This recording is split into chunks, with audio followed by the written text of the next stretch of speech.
So homework 26 starts off with the domain of a rational function, and when they're talking about the domain, they're asking you what values can I put in for x and end up getting a real number answer. So on some of them they have to restrict the domain, such as on fractions. We know that in the denominator of a fraction we can't have a 0 or you get something that gives you a math error on your calculator. It's an undefined expression. So it says find all the values of x that are not in the domain of h. And so what we're looking at is the denominator of our fraction, the x squared plus 5x plus 4, can't be equal to 0 or we get something that would be undefined. Since we have a quadratic expression, we would solve that by factoring x and x, plus and plus, factors of 4 that add up to 5, 4 and 1. And then since it has to give you the zeros, if x plus 4 equals 0, we'd have a negative 4 answer. And if x plus 1 equals 0, we've got the negative 1 answer, right? We get the opposites. So the two values that are not in the domain of x would be negative 4 and negative 1. You could put any other number in and come up with a real number answer for your fraction. Now on number 2, we just have a linear expression, not a quadratic one, so all we're just saying is, oh, the x plus 4 can't be equal to 0. That means we can't have a negative 4, we'd have a 0 on the bottom of our fraction, right? So that was an easy one to solve.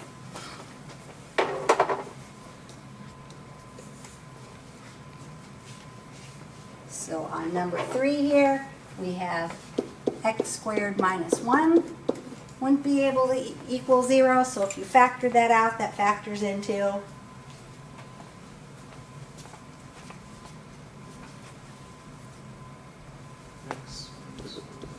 x minus 1 and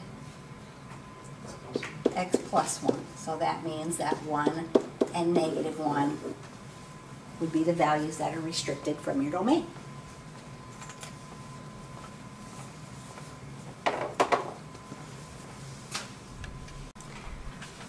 4, 5, and 6, again, they talk about the domain. This time we have something that has a square root, and when you have a square root, you can't have a negative number underneath the square root, so the value under the square root has to be greater than or equal to 0.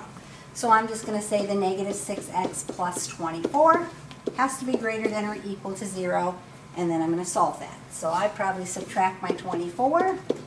And so negative 6x is greater than or equal to negative 24, dividing by my negative 6. Since I divided by a negative, I have to reverse my inequality.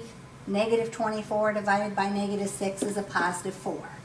Now they want you to put your answer using interval notation instead of inequality notation. So if you think about this on the number line, I'd have a filled in dot at 4. I go everything less than that, which means from left to right on my number line, I'm going from negative infinity to 4. I'm not including the infinity because I can't ever be on infinity, but I am including the 4 because you can take the square root of 0. And so my interval goes from negative infinity to 4, the bracket on the 4 end because I can have the 4.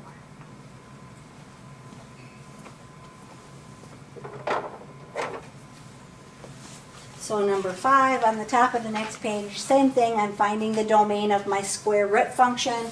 I know the part that's under the square root, which in this case is 5x plus 20, has to be greater than or equal to 0, a positive number or 0, and then when I solve that, subtract my 20 and divide by my 5. On this one, I'm not going to flip my sign because I divided by a positive 5. So x is greater than or equal to negative 4. So on this one, if you think about it on the number line, I'm starting at negative 4. I'm going to positive infinity. And since I always go from left to right on my number line, my interval would look something sort of like that. Again, we are including the negative 4, but can't include infinity because it's a made-up thing.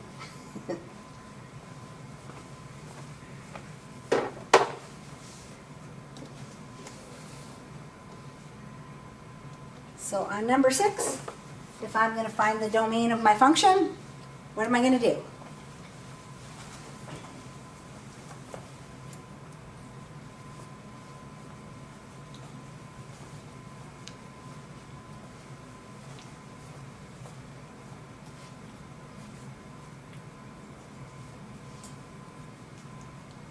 Nobody wants to talk this afternoon. Thought you woke up when you ate lunch. No? So, my negative 3x minus 24, we start out by saying has to be greater than or equal to 0. So, when I solve that, what am I going to do?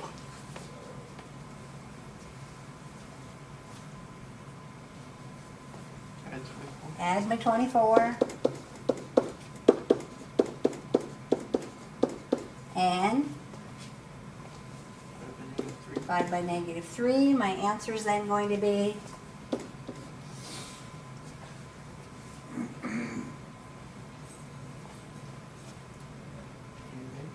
x is less than or equal to negative 8 because I have to flip my sign since I divided by a negative. So in interval notation, how do I write x is less than or equal to negative 8?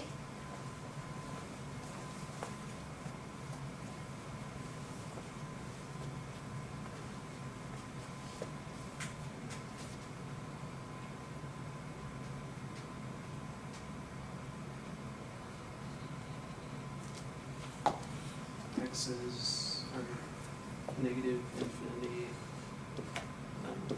negative 8. Parenthesis there, bracket there, right? So from negative infinity to negative 8.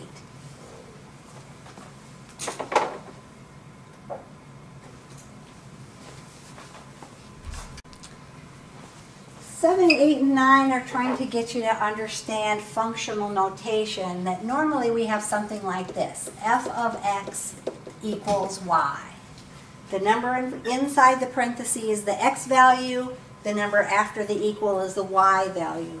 So what they're going to do is have you pick out the corresponding value on your graph if I have something in functional notation. So if I have g of 1, it means the x value is 1. Give me a corresponding y value that's on my graph. So if I look at my graph at a point that has an x value of 1, well, right here is where 1 is. I'd have to go down here. The y value of that point would be negative 1. If I have the other one that says g of x equals negative 2, it's telling me the y value is negative 2. Find a corresponding x value on your graph. So if I look for y is negative 2, that's going to be this point right down here. The x value of that point would be 0. They're actually going to make you put it on the end like that. So on the g of 1, they'll have you put the negative 1 behind it, but here they'll just have you put it on the end. Sometimes you have more than one value. You're just going to pick out one of them that works. You don't have to put, or they don't want you to put both in. Just find one if there's more than one. So any of the answers would be correct.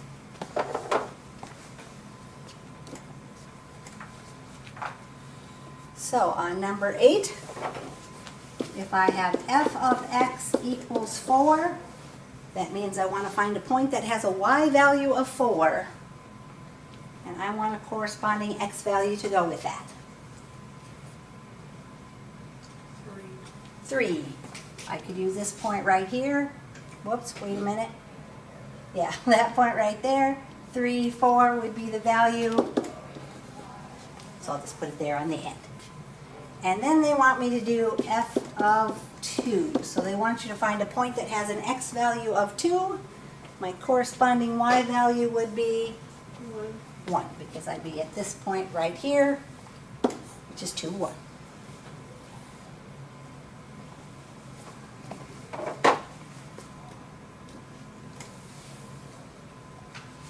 And number 9, h of x equals negative 4. So I want to find the x value for a point that has a y value of negative 4.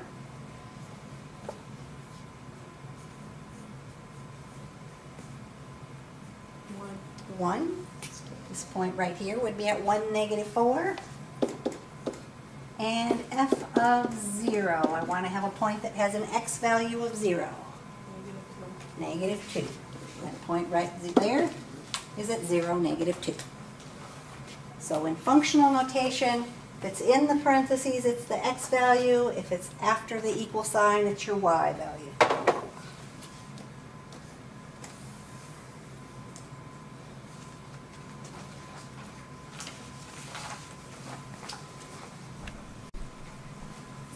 10, 11, and 12 go back to domain and range. So we said earlier when we had ordered pairs that your domain was your x values. On your graph, your x values go from left to right because you're looking at the x-axis. My range, we said earlier, were our y values. They're going to go from the bottom to the top because they're always going to go from smallest to largest.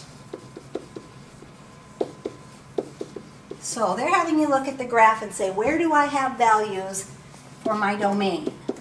Well, if I look at my domain, I don't have any points back here. They start with this point here, which has an x value of -3.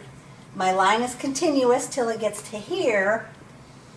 The x value of that is 5. So my domain, as I said, saying I'm going from -3 to 5. That had a solid dot, so it's going to have a bracket because I am including that point. This one has an open circle on it, so that end's going to have a parenthesis.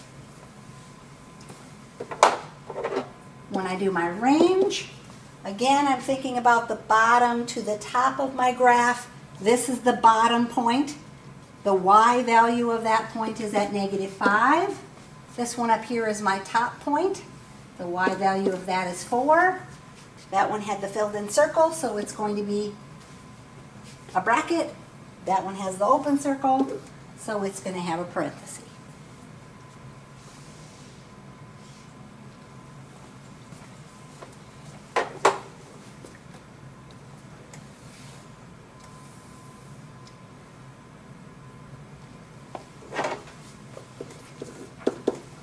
So on number 11, if I look at my domain, the x value of my farthest left point is at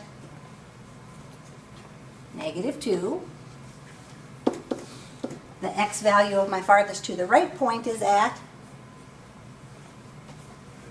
5.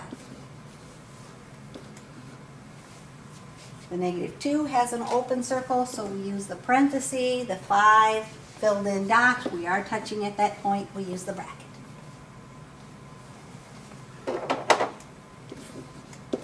Then we're going to do the range. So the y value of my lowest point is at -4.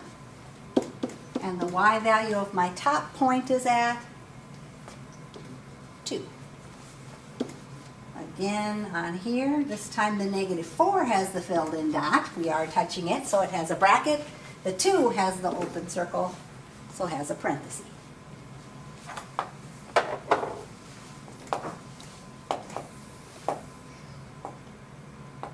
Number 12. What would my domain be?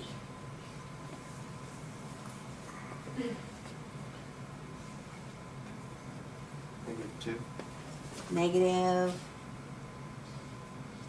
-3, right? -3 to +3.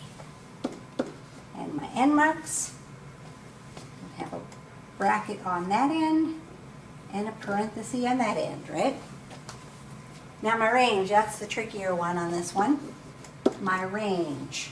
Think of the bottom point and the top point. So the y value of the bottom point is -4. The y value of the top point is 5. Am I touching the bottom point? Yes, I am. There's not a hole in my graph. So there's a bracket. Am I touching the top point? Yes, I am. Over here there's a filled in dot. So there's a bracket there also. So if you're touching any place at that point, then you're going to use a bracket. If those were both open, then I'd have a parenthesis.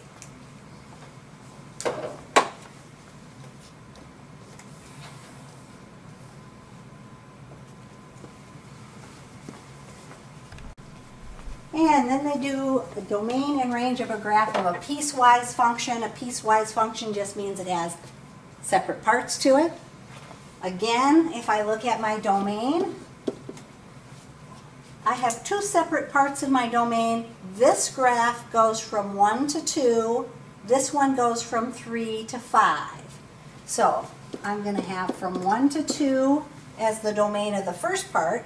And then I'm going to do a union sign to join them, or 3 to 5 for the domain of the second part.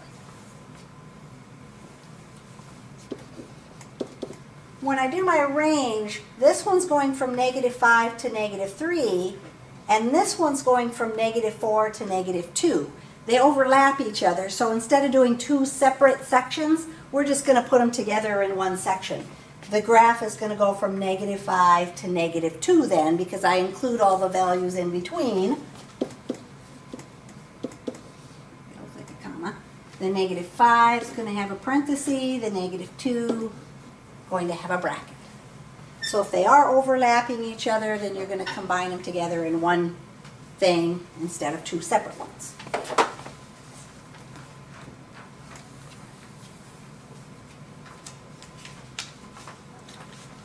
So on number 14, the domain of the first part of my graph here, always going from left to right, would be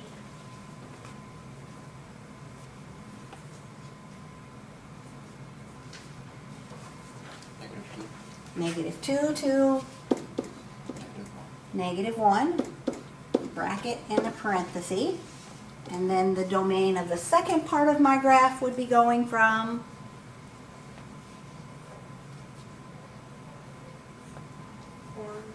4 to 5. And both of those have parentheses. My range, again, you can see that they're overlapping each other, and so we're just going to go from the bottom to the top instead of doing two separate ones. So my range would be going from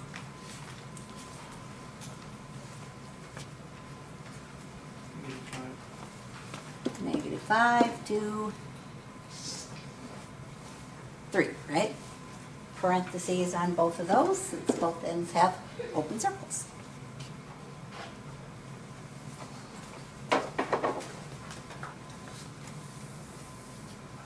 And 15,